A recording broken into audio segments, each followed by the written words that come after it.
Tjino geweg. Het is me weer een zooi hier in de koffie. Overal confetti. Mijn god, mijn joinerie.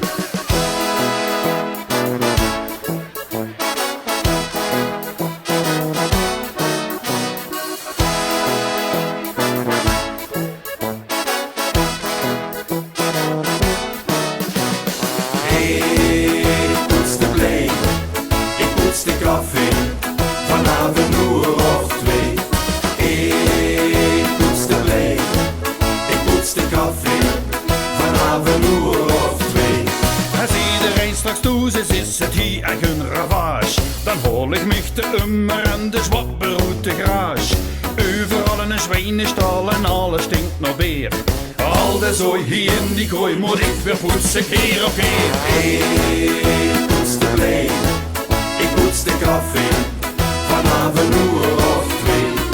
Ik poets de blij, ik poets de koffie, vanavond een uur of twee.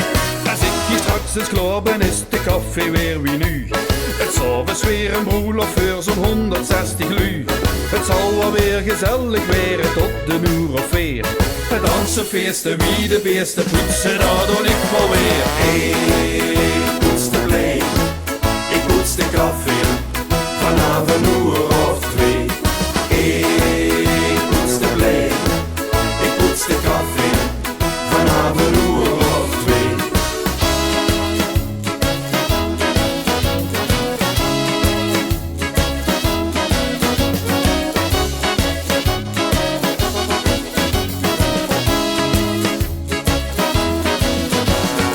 Ik poets de blij, ik poets de koffie, vanavond een uur of twee.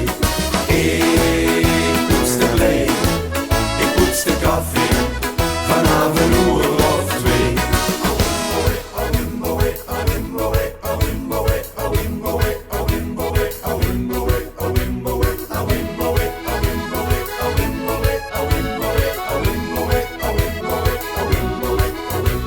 Ach wetselu, al dat zooi op de grond. Die slingers, de confetti, het maakt me ook niks uit. Dat is maar één ding belangrijk. En dat is dat Gerrit gisteren super geamuseerd heb. Ik poets de blij, ik poets de koffie, vanavond een uur of twee. Ik poets de blij, ik poets de koffie, vanavond een uur of twee. Ik poets de blij, ik poets de koffie, vanavond een